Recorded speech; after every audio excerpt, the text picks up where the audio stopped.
할렐루야. 귀한 수요 목자 모임 이 자리에 나오신 여러분을 주님의 이름으로 환영합니다. 한 주간이라고 해야 되나요? 지난주 수요일로 치면 한 주겠죠. 주일날 뵙지만은 이렇게 주님의 은혜 안에서 잘 지내셨습니까? 감사하며 사셨습니까? 불평하며 사셨습니까? 아니요. 불평 하나도 안 하셨어요. 한숨도 안 쉬셨어요? 어떻게 보면 한숨이 나오는 것, 하나님 앞에서 좀 이렇게 잘못됐다고 생각할 수도 있겠지만 또 다르게 생각하면 우리의 삶에서 한숨이 좀 나오는 것, 그것도 나쁘지 않다고 생각해요. 왜 그렇습니까?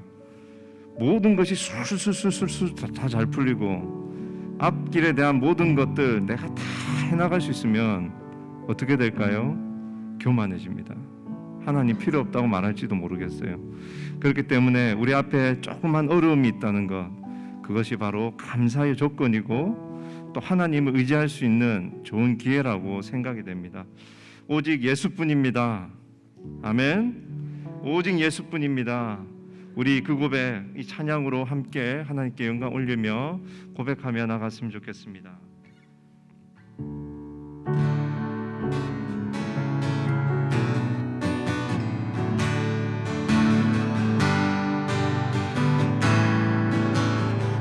은혜 아니면 살아갈 수가 없네. 은혜 아니면 살아갈 수가 없네. 호흡마저도 다 주의 것이니 세상 평안과 위로 내게 없어도 오직 예수뿐이. 다시 한 번 더. 은혜 아니면 살아갈 수가 없네. 은혜 아니면 살아갈 수가 없네. 호흡마저도 다 주의 것이니 세상 평안과 위로 내게 없어도 오직 예수뿐이네. 크신 계획 나 볼 수도 없고 작은 고난에 지쳐도 주께 묻기 나의 모든 삶 버티고 견디게 하시네. 은혜 아니면 살아갈 수가 없네. 나의 모든 것 다 주께 맡기니 참된 평안과 위로 내게 주신 주 예수, 오직 예수뿐이네. 다시 우리 처음부터 찬양하겠습니다. 은혜 아니면 살아갈 수가 없네. 호흡마저도 다 주의 것이니 세상 평안과 위로 내게 없어도 오직 예수뿐이네. 크신 계획 다 볼 수도 없고 작은 고난에 지쳐도 주께 묻기 나의 모든 삶 버티고 견디게 하시네. 크신 계획 다 볼 수도 없고 작은 고난에 지쳐도 주 길 나의 모든 삶 버티고 견디게 하시네. 은혜 아니면 살아갈 수가 없네. 나의 모든 것 다 주께 맡기니 참된 평안과 위로 내게 주신 주 예수, 오직 예수뿐이네. 참된 평안과 위로 내게 주신 주 예수, 오직 예수뿐이네. 예수, 오직 예수뿐이네. 예수, 오직 예수뿐이네. 오직 예수뿐이십니까? 우리 옆에 분들에게 이렇게 인사했으면 좋겠습니다. 오직 예수님만 붙들고 살아갑시다. 오직 예수님만 붙들고 살아갑시다. 예수만이 소망입니다. 예수만이 우리의 천국의 기쁨입니다. 힘차게 박수치면서 고백하며 나가겠습니다. 슬픈 마음 있는 사람 예수 이름 믿으며 영원토록 변함없는 기쁜 마음 얻으리. 슬픈 마음 있는 사람 예수 이름 믿으며 영원토록 변함없는 기쁜 마음 얻으리. 예수의 이름은 세상의 소망이요. 예수의 이름은 천국의 기쁨일세. 거룩하신 주의 이름 너의 방패 삼으라. 환난 시험 당할 때 주께 기도드려라. 존귀하신 주의 이름 우리 기쁨되도다. 주의 품에 안길 때에 기뻐 찬송 부르리. 예수의 이름은 세상의 소망이요. 예수의 이름은 천국의 기쁨일세. 예수의 이름은 세상의 소망이요. 예수의 이름은 천국의 기쁨일세. 우리 갈 길 다간 후에 보좌 앞에 나아가 왕의 왕께 경배하며 멸류관을 드리리. 우리 갈 길 다간 후에 보좌 앞에 나아가 왕의 왕께 경배하며 멸류관을 드리리. 예수의 이름은 세상의 소망이요. 예수의 이름은 천국의 기쁨일세. 예수의 이름은 세상의 소망이요. 예수의 이름은 천국의 기쁨일세. 전국의 소망 되신 예수 그리스도만을 붙들고 나가기 원합니다. 우리의 마음 가운데 예수 그리스도가 가득 차기 원합니다. 성령 하나님, 우리의 마음을 정결케 하여 주시옵소서. 우리의 마음, 이 땅을 정결케 하여 주시옵소서. 성령 하나님, 다스려 주시옵소서. 오소서 진리에, 오소서 진리의 성령님, 이 땅은 들며 임하소서. 거짓과 탐욕 죄악에 무너진 우리 가슴 정케 하소서. 오소서 은혜에, 오소서 은혜의 성령님,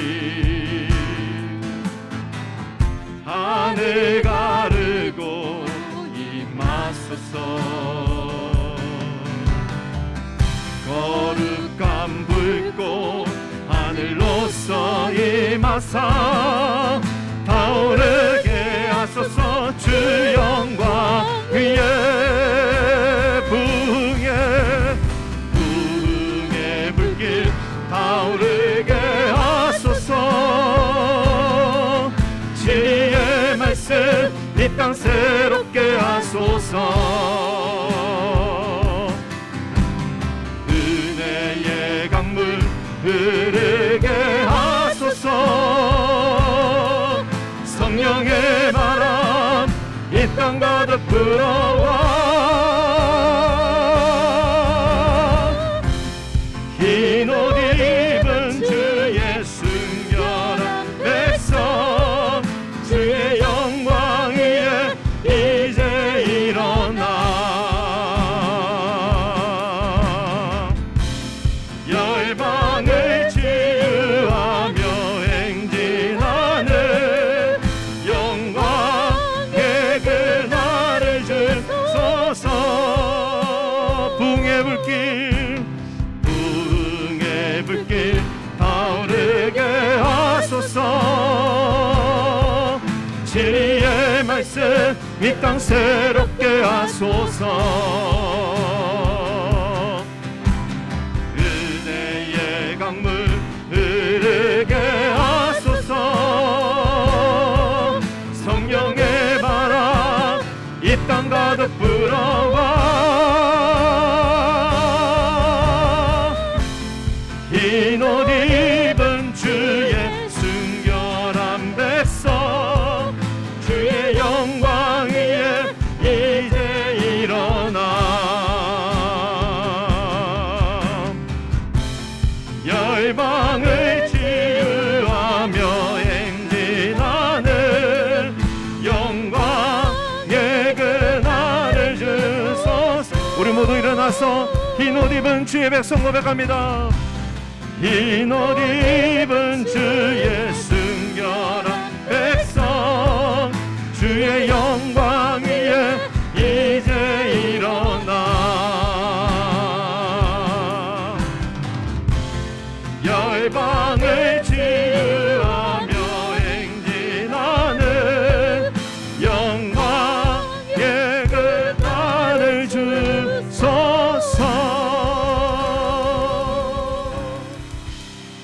하나님, 정말 우리를 충성되이 여기셔서 하나님 핏값으로 사신 영혼을 우리에게 맡겨주심을 진심으로 감사합니다.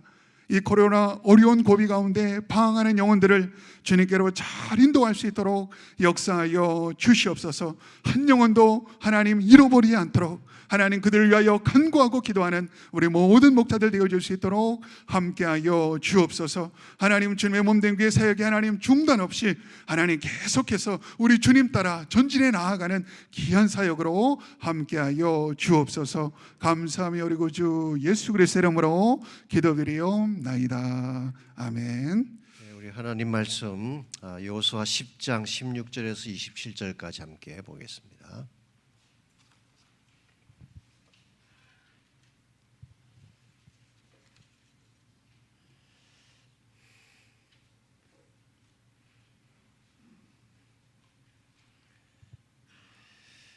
찾으셨으면 우리 10장 16절부터 27절까지 우리 한 절씩 교독하겠습니다. 그 다섯 왕들이 도망하여 막게다의 굴에 숨었더니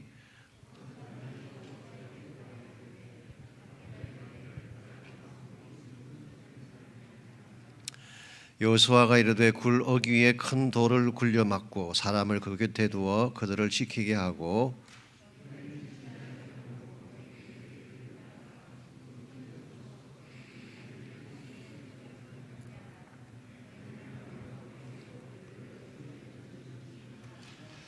여호수아와 이스라엘 자손이 그들을 크게 살육하여 거의 멸하였고 그 남은 몇 사람은 견고한 성들로 들어간 고로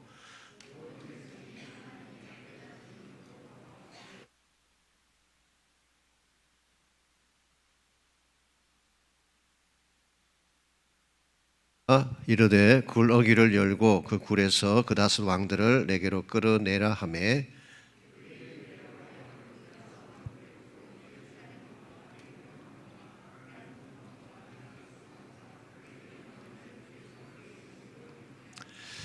그 왕들을 여호수아에게로 끌어내매 여호수아가 이스라엘 모든 사람을 부르고 자기와 함께 갔던 지휘관들에게 이르되 가까이 와서 이 왕들의 목을 발로 밟으라 하매 그들이 가까이 가서 그들의 목을 밟으매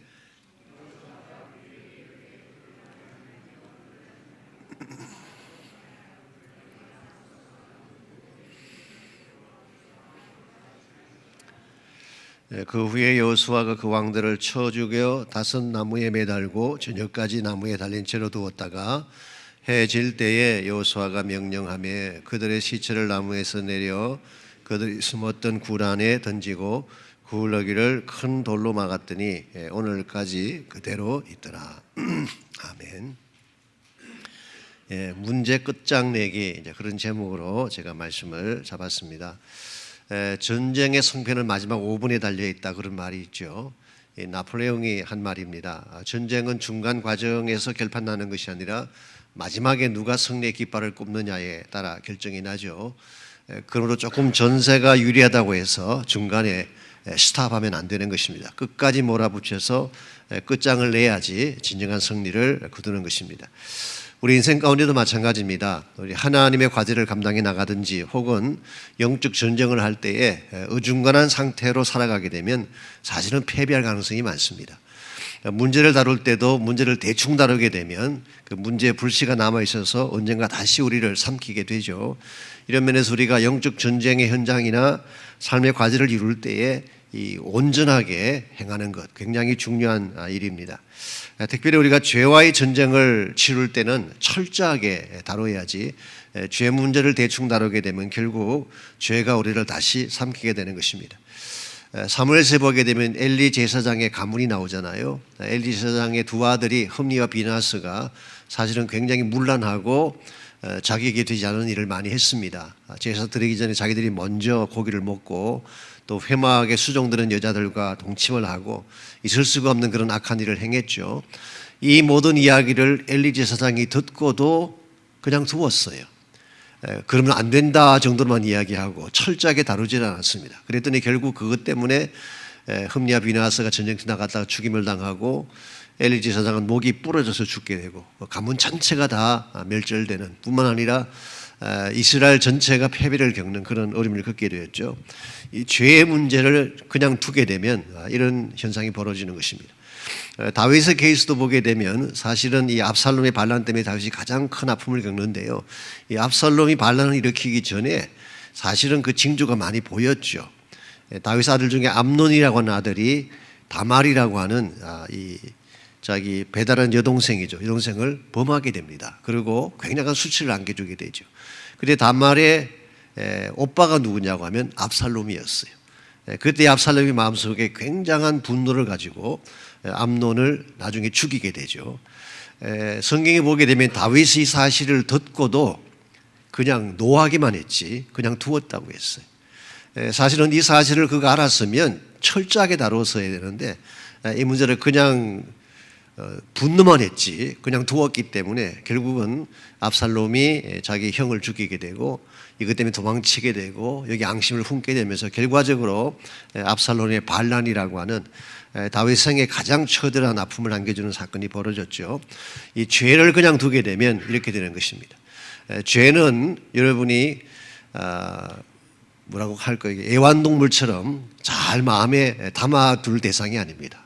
철저하게 척결해야 되고 쫓아내야 될 대상이 죄입니다. 그래서 오늘 본문에 보시게 되면 이스라엘 백성이 이제 남부 전쟁에서 승리를 거두게 되죠. 그런데 그 마지막 마무리 부분을 어떻게 했는가가 오늘 본문에 잘 나와 있습니다. 그래서 우리 본문의 주제를 먼저 보겠습니다. 문제 불씨를 온전히 끄려면 신속하고 철저한 결단으로 영적 전쟁을 잘 마무리해야 한다. 자, 본문으로 들어가셔서 1번 문제. 오늘 본문은 가나안 남부 전쟁의 마무리 부분을 다루고 있다. 16절에서 18절을 읽고 다섯 왕들이 어디로 숨었는지 정리해 보라 그랬습니다. 먼저 16절에 보시면은 그 다섯 왕들이 도망하여 막게다의 굴에 숨었다 그랬어요. 이 막게다라는 이 지역은 요빠 남쪽 한 23km 지점이 있다고 하는데요. 가나안 남부 평지에 있는 굴입니다. 아시겠지만 팔레스타인 지역에는 석회로 만들어진 굴들이 많이 있었죠. 그래서 그 굴 속에 한 100여 명 이상의 사람이 거주하기도 하고 많은 사람이 몸을 숨길 수 있는 그런 장소가 굴이었습니다. 창세기 보게 되면 막벨라 굴이 나오죠. 막벨라 굴은 아브라함과 그 가족들의 무덤으로 사용을 했죠. 상당히 많은 사람들이 들어갈 수 있는 장소. 아둘람 굴 아시죠?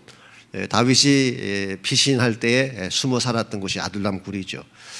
그러므로 오늘 본문이 나오는 이 막게다 굴이라고 하는 것도 제법 큰 공간이라고 할 수가 있습니다.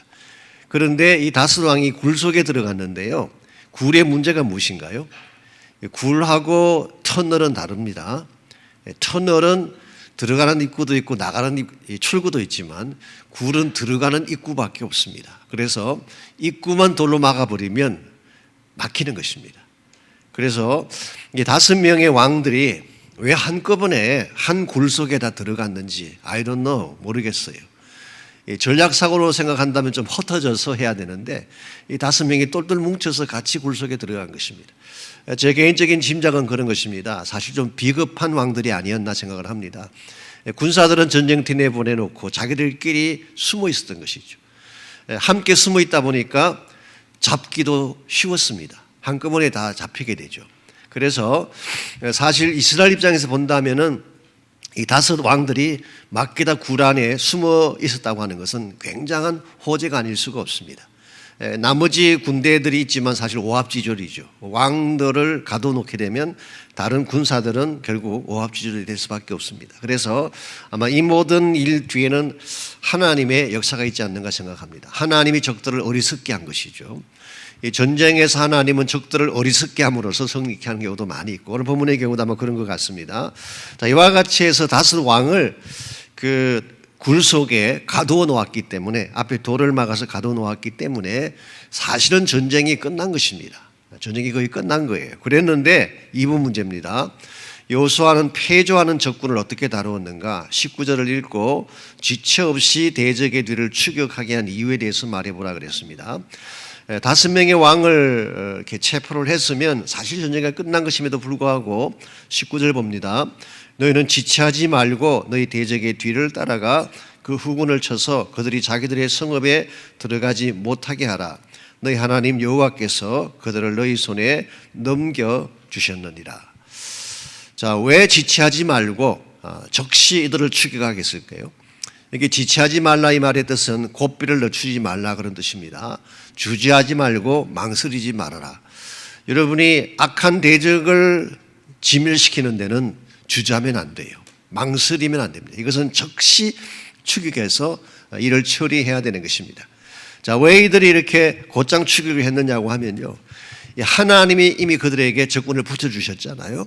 하나님이 붙여주셨다는 말은 하나님이 승리를 보장한다는 것이지 가만히 두어도 승리를 한다는 뜻은 아니에요. 그래서 하나님이 붙여주셨다면 우리가 해야 될 일이 있습니다. 끝까지 추격해서 그들을 죽이는 일을 해야 돼요. 그래서 하나님이 붙여주셨지만 우리가 추격해 가야 승리할 수 있기 때문에 그들은 추격을 한 것입니다. 두 번째 이유는 온전한 승리를 이루기 위해서는 나머지 잔당들을 다 척결을 하는 것이 필요합니다. 승리라고 하는 것이 대략적인 승리가 있고 완전한 승리가 있죠. halfway through victory, 이것은 진정한 의미에서 승리가 아닙니다. 크리스찬 삶에서 절반의 진실은 진실이 아니에요. 절반의 헌신은 헌신이 아닙니다. 절반의 믿음은 믿음이 아니에요. 그래서 우리 하나님 앞에 헌신하고 하나님께 무엇을 드리려면 completely 해야 돼요. 그래서 오늘 본문에서 너희들이 이 대적을 물리치기를 원한다면 완전한 승리를 이룰 수 있도록 끝까지 가라는 것입니다. 만일 이스라엘 백성이 이때 추격하지 않고 그냥 두었다면 아마도 이들은 다시 성으로 돌아가서 또 전쟁을 준비하고 또 다른 차원의 전투를 벌여야 될지 몰랐어요. 그런데 이들을 즉시 추격해 가서 그들을 죽였기 때문에 사실은 전쟁의 완전함이, 승리의 완전함이 이루어지게 된 것입니다. 3번 문제, 이스라엘의 모든 백성이 평안히 돌아왔을 때 어떤 현상이 일어났는가? 대적의 입을 침묵시킨 일이 왜 중요한가 그랬습니다. 21절입니다. 모든 백성이 평안히 막게다 진영으로 돌아와 여호수아에게 이르렀더니 혀를 놀려 이스라엘 자손을 대적하는 자가 없었더라. 여기 평안히 돌아왔다 이 말의 뜻은 사실은 아무런 사상자 없이 돌아왔다는 뜻입니다.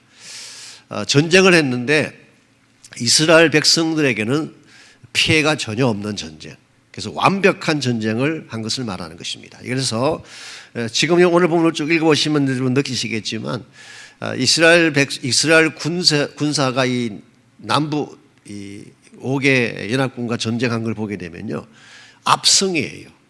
그냥 이렇게 적당한 차원에서 전쟁한 게 아니라 압도적인 승리를 거두었어요. 그래서 이 압도적인 승리 앞에 어떠한 대적도 감히 이스라엘을 향하여서 혀를 놀리지 못하도록, 이 말은 누구도 토를 달지 못할 정도로, 그래서 완벽한 승리, 압도적인 승리를 주신 사실을 오늘 본문이 강조를 하고 있습니다. 우리가 세상과의 전쟁에서 승리하려면은 압도적으로 승리해야 돼요. 대략 승리한다든가 적당한 차원에서 승리하게 되면 그들이 할 말들이 생기기 시작합니다. 토를 달기 시작해요. 그런데 진짜 압도적인 삶을 살게 되면 토를 달 수가 없어. 감히 혀를 놀릴 수가 없다. 그래서 그들을 완전히 셧업시킬 수 있을 정도의 승리. 오늘날 사실은 우리 기독교나 교회가 이 압도적인 삶을 보여주지 못하기 때문에 세상이 우리를 우습게 하는 것이죠. 뭐 별 이야기 다 해도 우리가 그냥 지나가야 될 정도로 약해졌잖아요. 그 이유가 뭐냐고 하면 사실은 하나님의 교회가 원래 가지고 있던 위상을 다 놓쳐버렸기 때문에 그런 것입니다. 우리 삶 가운데에서 압도적인 거룩함이 있다든가 압도적인 이 인격적인 삶이 있다든가 진실함이 있다면 아마 세상이 그렇게까지 우리를 하지 못할 것입니다. 여러 번 말씀드렸지만 초기 교회 성도들은 이 도덕성이 굉장히 높았어요. 제가 신학교에서 공부할 때 그 이유를 그 주데이즘의 영향이다 그렇게 제가 배웠어요. 유대교가 이제 중간 시대에 등장하지 않습니까? 등장을 하고 물론 유대교가 형식주의도 있고 또 예수님의 책망도 받았던 면도 있지만 바리새파나 이런 사람들이 그럼에도 불구하고 그들이 추구했던 삶의 퀄리티는 굉장히 높았어요. 그 당시 고대 사회에서는 볼 수 없을 the highest morality, 그게 유대인들이 가지고 있던 도덕관이었습니다. 우리 기독교가 교회가 시작하면서 그걸 그대로 가져와서 사실 우리 기독교의 초창기를 보게 되면 유대교와 유사한 면이 많아요. 유대교에서 시작했다고 해도 과언이 아니에요. 예배 형식도 그렇고 뭐 하나님을 찬양하는 것도 그렇고 성경도 같은 책을 썼잖아요. 구약을 성경으로 썼잖아요. 그리고 그들이 살았던 그 삶의 기준이 우리 기독교인의 삶의 기준이 되었기 때문에 그 당시 로마 제국이 굉장히 도덕적으로 문란하지 않았습니까? 문란했고 이방 종교들의 대다수가 다 문란했습니다. 성적으로 굉장히 문란하고 타락한 가운데 있었는데 이 기독교인들이 너무 도덕성이 뛰어난 거예요. 그러니까 로마 사람들이 칼을 들고 핍박을 가하면서도 사실을 항상 두려워하고 내심 그들 마음속에 뭐 존경까지는 아니지만 크리스찬들을 경외하는 마음을 가지게 되는, 이게 사실은 눈에 보이지 않는 큰 파워였죠. 근데 사실 오늘 한국 기독교나 미국의 기도 뭐 마찬가지입니다만은 이런 파워가 사실 없어졌죠. 그러다 보니까 우리가 복음에 대해서 아무리 설득력 있게 이야기를 해도 사람들이 비웃는 이유가 믿어봐야 뻔하다는 것입니다. 너같이 살 바에 내가 왜 그리스도인이 돼야 하냐는 그런 반문을 받을 수밖에 없기 때문에 우리가 사실 세상을 이기지 못하는 경우가 많죠. 그래서 사실 오늘날도 우리가 압도적으로 영성을 디벨롭할 수만 있다면 아마 얼마든지 그 게임은 달라질 수 있지 않을까 생각을 합니다. 4번 문제, 다섯 왕들을 어떻게 처리했는가? 23절에서 25절을 읽고 대적을 다루시는 하나님에 대해서 말해보라 그랬습니다. 24절에 보시면요, 그 왕들을 여호수아에게로 끌어내매 여호수아가 이스라엘 모든 사람을 부르고 자기와 함께 갔던 지휘관들에게 이르되 가까이 와서 이 왕들의 목을 발로 밟으라 하며 그들이 가까이 가서 그들의 목을 발로 밟았다. 그렇게 오늘 성경은 기록하고 있습니다. 왕들의 목을 발로 밟는 이 그림, 이게 어떤 그림을 연상시키나요? 우리 창세기 3장 15절에 보게 되면 뱀이 여인의 후손의 발꿈치를 상하게 했지만 그 여인의 후손이 뱀의 머리를 상하게 할 것이다. 머리를 깨뜨릴 것이다 그랬는데 뱀의 머리를 깨뜨리는 그림을 연상시키고 있죠. 자, 이스라엘 백성이 지금 다섯 왕들을 이렇게 체포를 하고 그들을 제압을 하는데 그냥 제압하는 것이 아니라 목을 발로 밟는. 자, 이와 같은 파워가 어디서 왔을까요? 이와 같은 권세가 어디서 왔을까요? 우리 25절에 보게 되면 그 권세의 그 근본 원인이 나와 있습니다. 여호수아가 그들에게 이르되 두려워하지 말며 놀라지 말고 강하고 담대하라. 너희가 맞서서 싸우는 모든 대적에게 여호와께서 다 이와 같이 하시리라. 여호와 하나님이 대적을 발로 밟게 하시는 거예요. 우리의 능력과 우리 힘으로 대적을 이길 수 없습니다. 그러나 하나님이 우리와 함께 하시면은 대적을 밟을 수 있어요. 그러니까 사실 우리가 이 악한 마귀 대적을 두려워하고 도망칠 것이 아니라 원래 성서적으로 말씀드리자면 발로 밟아야 될 대상이에요.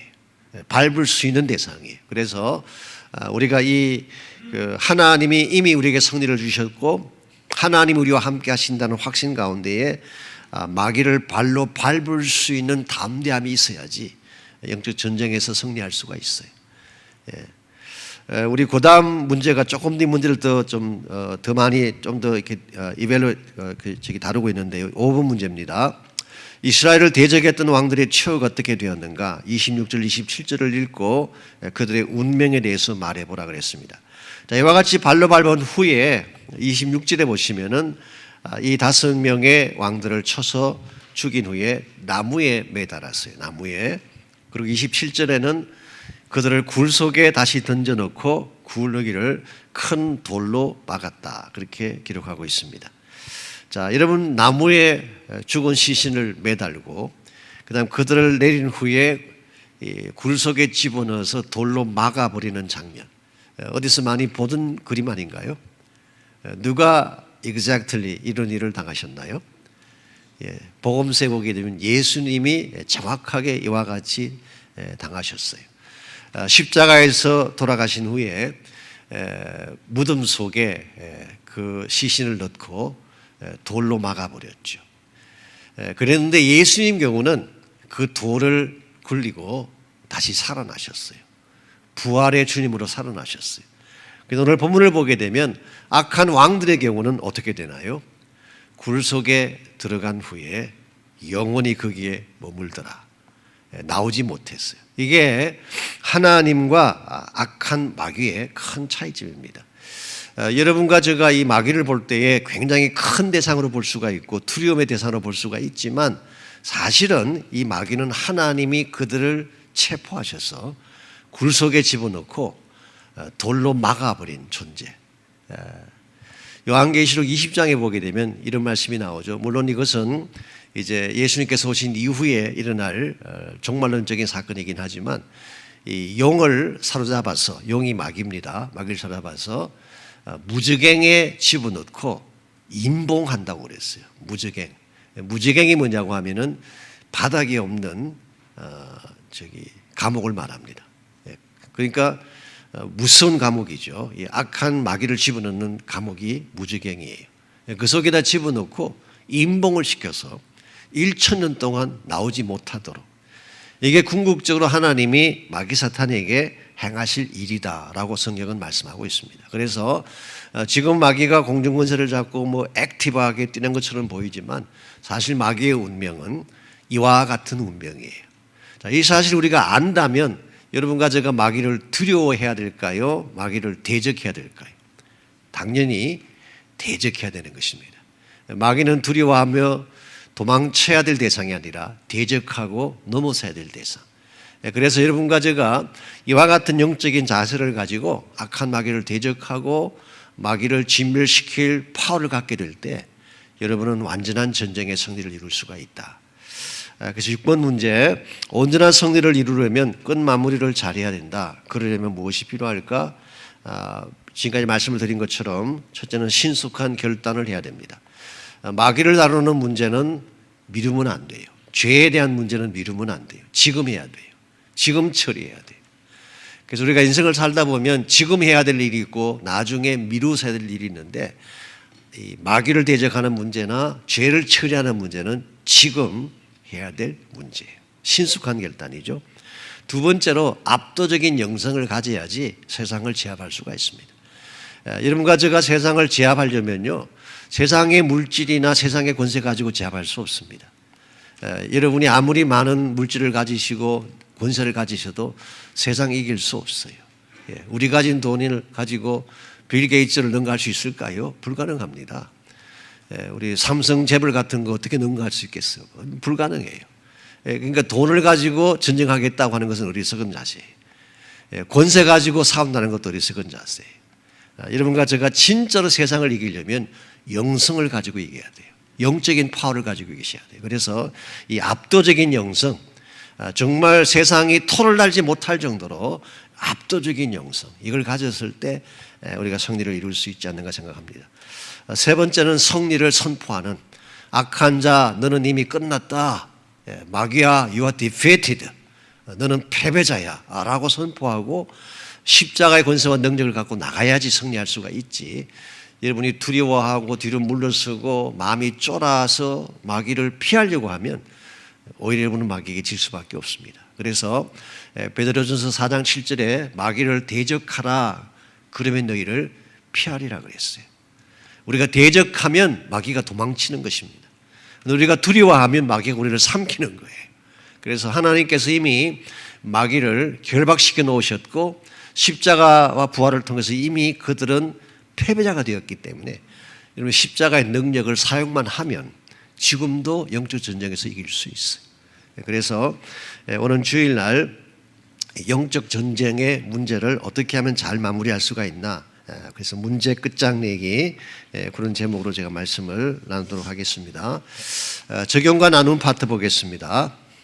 1번 문제, 당신이 인생을 살면서 가장 다루기 힘들었던 문제가 어떤 것이었는가, 그것 때문에 겪은 고통이나 아픔이 있다면 나누어보라 그랬어요. 여러분에게도 남부의 다섯 왕처럼 막강한 대적이 있을 것입니다. 여러분이 지금까지 인생을 살아오면서 가장 힘들었던 난적이 있다면 누구일까요?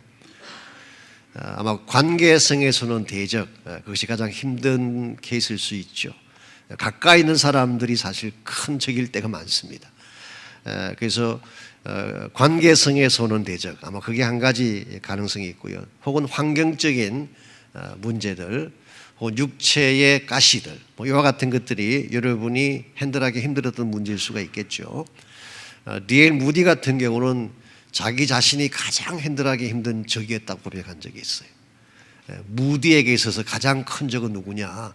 무디 자신이었어요. 그래서 무디는 가끔 이런 말을 했습니다.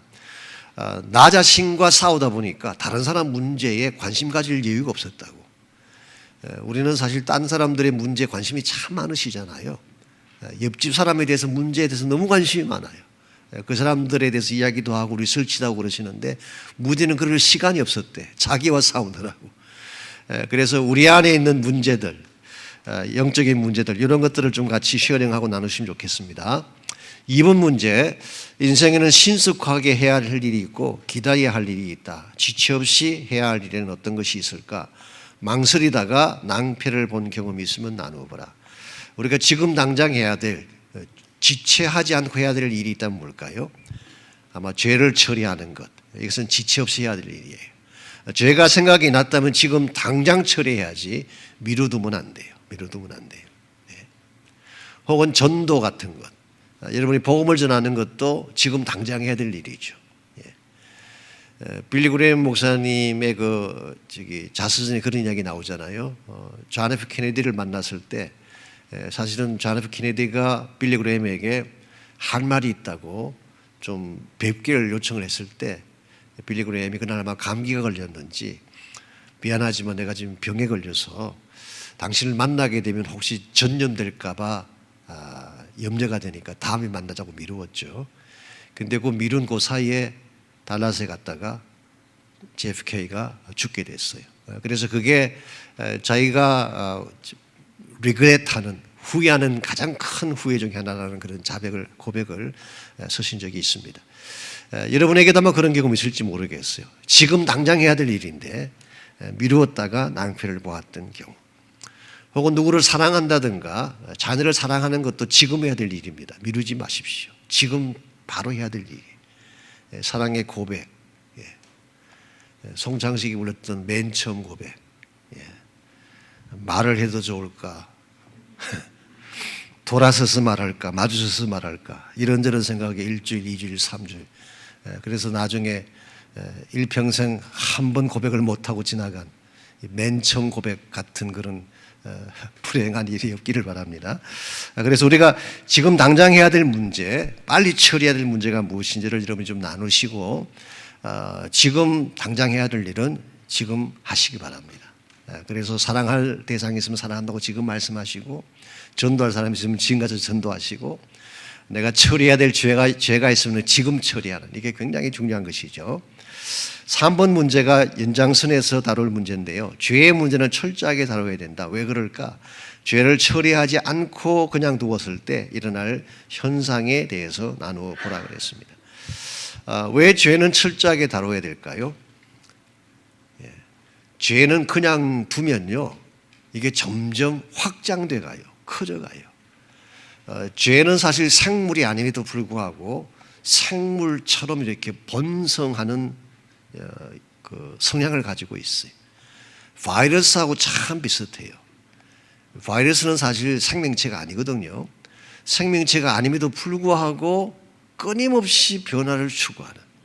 그래서 지금 코비드-19 백신이 나오면서 굉장히 많이 지금 이렇게 정리가 많이 됐음에도 불구하고 지금 다시 또 변이가 나오고 있잖아요. 처음 나온 게 알파예요. 알파. 두 번째 나온 게 베타예요. 세 번째 감마가 나왔어요. 그러다가 최근에는 델타가 나왔죠. 이 헬라 말의 ABCD를 계속 하는 것입니다. 이 델타가 지금 인도를 휩쓸고 뭐 한국에 들어가서 지금 굉장히 위험하다고 이야기하고, 그 바람 지금 캘리포니아도 다시 마스크 쓰라고 지금 나왔잖아요. 들으셨나요? 백신에 상관없이 다시 우리가 마스크를 벗지 말라고 하는 법령이 내려왔죠. LA 카운티에도. 이 델타. 근데 벌써 엡실론이 나왔대요. 델타 그다음 이 엡실론이거든요. 어디까지 갈지 모르겠어요. 어떤 분은 칼럼을 쓰면서 그 바이러스는 끊임없이 자기 변신을 추구하면서 어떻게든 인간을 공략하려고 하는데 우리 너무 나이브하지 않는가라고 하는. 이 죄가 그와 똑같은 성격을 가지고 있어요. 가만히 있지가 않아요. 확장돼 갑니다. 내 마음속에 죄를 그냥 두면 죄가 점점 퍼져가서 마치 암세포가 번져가듯이 여러분을 죽게 만드는 거예요. 가정을 파괴시키고 여러분 자신을 죽게 하고 이 땅을 무너뜨리는 것이 죄입니다. 그러니까 죄는 반드시 철저하게 다루어야 되는 것입니다. 4번 문제, 우리의 삶이 세상을 압도해야 한다. 왜 그런가? 그럼에도 그렇지 못할 때가 더 많다. 세상의 기준을 넘어서려면 무엇이 필요한지 나눠보라 그랬습니다. 우리의 삶이 세상을 압도해야 될 이유가 뭘까요? 그래야 복음의 능력을 나타낼 수 있기 때문에 그렇습니다. 사람들은 우리의 삶을 보고 복음을 평가합니다. 이분들은 복음을 모르기 때문에 우리가 보여주는 것이 바로 복음의 내용이에요. 근데 만약 우리가 보여주는 복음의 내용이 허술하든지 그 세상 사람들이 볼 때에 앞뒤가 맞지 않다고 느껴진다면 복음을 거절할 수밖에 없겠죠. 이런 면에서 우리가 이 복음을 바르게 나타내려면 우리의 삶 자체가 세상을 압도할 수 있어야 돼요. 우리의 삶의 모습이 세상의 기준과 비교해 봤을 때 더 우위일까요? 하위일까요? 우위인 분도 있고 하위인 분도 있고, 근데 우리의 바람직한 모습은 세상을 넘어가는 것입니다. 세상을 넘어서야지 세상에 대해서 할 메시지가 있게 돼요. 세상보다 못한 삶의 모습을 가지고 복음을 자꾸 설명하려고 하다 보면요, 우리는 물론 뭐 다 이해하고 하는 것이지만 우리가 다 죄인이고 그래서 예수님께서 오셨고 뭐 우리 다 죄인이다, 참 좋은 이야기이긴 한데요, 예수 믿고 복음 받고 변화받은 이후에도 계속 똑같은 죄를 지으면서 똑같이 거짓말하고 똑같이 세상과 살면서 그래서 하나님 은혜가 필요하다고 이야기하면 이게 별로 설득력이 없어요. 그래서 정말 우리가 복음 받았다면 과거는 다른 모습, 그리고 세상 사람들과는 다른 모습, 이런 게 좀 나와야 되지 않겠어요? 그래서 우리가 세상의 기준을 넘어서려면 뭐가 필요할까요? 여러분이 좀 나누시면 좋겠습니다. 세상의 기준을 넘어서려면 뭐 예를 들면은 말씀의 육신화, 말씀이 육신이 돼야 되잖아요. 우리가 읽고 있는 말씀, 우리가 공부하고 읽고 스터디하는 말씀이 있는데요, 이 말씀이 육신이 돼야 돼요. 말씀이 인카네이트 돼야 돼요. 마치 예수님이 말씀이었지만 육신이 되어 우리 가운데 거하신 것처럼 우리 크리스찬 삶에도 이 말씀이 육신이 되어져야지, 그래야지 여러분의 삶을 통해서 하나님 보여줄 수 있게 돼요. 말씀의 육신화, 혹은 성결의 삶, 성결함과 거룩함, 이것도 참 중요하죠. 우리 기독교인들의 특징 중에 하나가 사실 성결이죠. 성결, holiness, 거룩함. 이것이 우리가 세상을 능가할 수 있는 중요한 그런 요소 중에 하나죠.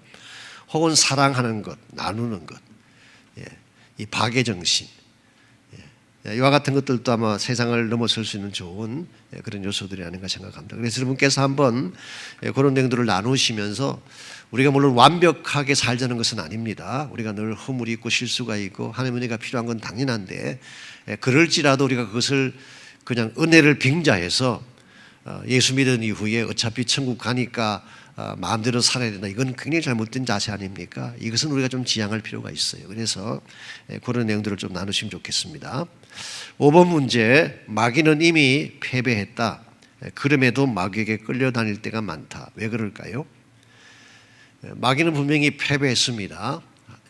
예수님께서 십자가에서 죽으시고 부활하시는 순간 사실 사탄은 패배했어요. 그리고 사탄에게 붙은 모든 악한 영들은 패잔병들이에요. 여러분이 마음만 먹으면 이길 수 있어요. 우리 안에는 부활하신 예수님이 살아계시고 십자가의 권세가 있기 때문에 여러분이 마음만 먹으면 이길 수 있어요. 그럼에도 불구하고 왜 마귀에게 끌려다니는 것일까요? 이유가 뭘까요? 저는 개인적으로 한 두 가지를 생각했는데요. 첫째는 미혹의 영 때문이 아닌가. 이 마귀는 우리를 속입니다. 우리를 deceive해요. 그래서 항상 이 허상을 보게 해요.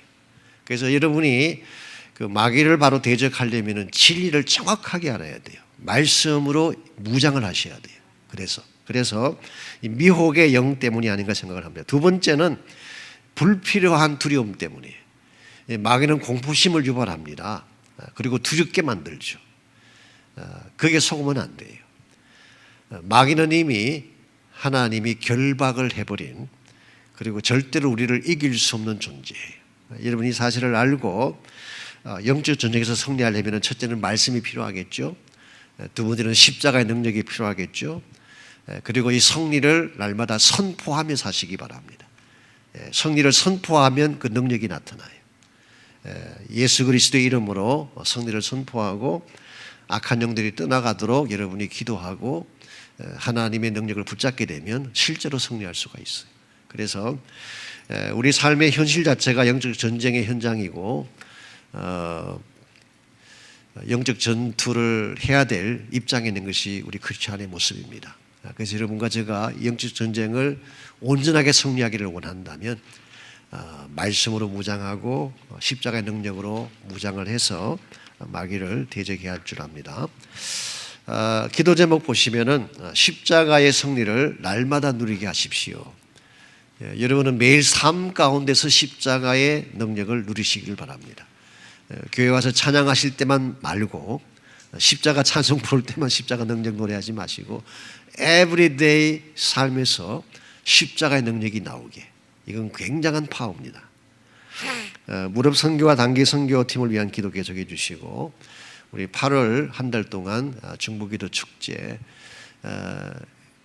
이번에는 rekindle the fire 불을 다시 붙여라. 그래서 디모데후서 1장 6절 말씀을 제가 가지고 제가 4가지 불꽃에 대해서 말씀을 드리려고 합니다. 우리 심령의 불꽃이 다시 일어났으면 좋겠어. 우리가 코로나 때문에 우리 심령이 많이 지금 다운되고 불이 꺼져 있지 않습니까? 그래서 우리 심령의 불꽃이 먼저 일어났으면 좋겠고, 두 번째는 예배의 불꽃. 예배가 예전 같지 못하죠. 많이 약화됐죠. 그래서 예배가 다시 불이 붙는 예배. 세 번째는 치유의 불꽃이 다시 일어나서 우리 모든 영육간의 질병들이 떠나가고 회복이 일어날 수 있도록. 그리고 마지막으로 선교의 불꽃이 다시 일어날 수 있도록. 비전에 대한 불꽃이죠. 그래서 4번에 걸쳐서 제가 말씀을 준비를 하고 우리 1시 반부터 우리 3시까지인가요? 우리 중보기도 축제. 각 교우별 여러분이 기도해 주시고 도움도 해 주시고 지금부터 금식하며 준비해 주시면 그때 하나님께서 기도의 능력을 폭발적으로 나타내 주실 것입니다. 그래서 우리 교회적인 차원에서도 이 기도가 필요하고 여러분 개인의 삶에도 이 기도가 굉장히 필요하다고 생각을 합니다. 여러분께서 교구별로 약물이별로 기도로 준비하시면 좋겠습니다. 이제 같이 한번 합심해서 기도하고 마치면 좋겠습니다. 오늘 주신 말씀처럼 마귀는 이미 패배했습니다. 여러분과 제가 정말 말씀의 능력과 권세를 가지고 십자가의 파워를 가지고 마귀를 대적한다면 마귀는 떠나갈 수밖에 없어요. 그러므로 두려움이 떠나가도록 기도하시고 우리의 삶이 정말 어중간한 가운데 머물지 아니하도록 미디어크의 삶을 살지 아니하도록 기도하시길 바랍니다. 또한 저희 교회가 영적으로 다시 뜨거워진 교회가 되어져서 하나님의 지상 사명을 잘 이룰 수 있도록 우리 한번 합심해서 우리 함께 기도하겠습니다. 하나님 감사합니다. 우리를 사랑해 주셔서 우리에게 하나님의 큰 권세를 허락해 주시고 십자가의 능력과 말씀의 능력으로 악한 마귀를 대적하여 승리할 수 있도록 인도하시는 것을 감사합니다. 우리 안에 계시는 이가 세상에 있는 이보다 크다고 말씀하셨사오니 내 안에 이미 임재해 계시는 하나님의 권세와 능력을 우리 모두가 붙잡게 도와주셔서 악한 영의 무리들, 세상의 모든 악한 자들을 다 진멸시킬 수 있는 능력을 허락해 주시고 참 그리스도인답게 하나님의 백성답게 거룩함의 전쟁에 승리할 수 있도록 우리 모두를 축복하여 주옵소서. 몸된 교회가 8월 한 달 동안 중보기도 축제를 통하여 하나님께 나아갈 때에 다시 한번 꺼졌던 불이 붙게 도와주시고 예배가 회복되며 심령이 회복되며 치유가 일어나며 선교에 대한 모든 비전들이 다시 불타오르는 역사가 있도록 하나님 도와주시기를 원합니다. 주께서 모든 것들을 통해서 하나님의 큰 역사들을 이루어 주실 줄 믿습니다.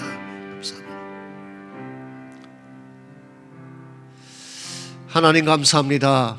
예수 그리스도의 권세와 능력으로 이미 영적 전쟁에 승리하게 하신 것을 감사합니다.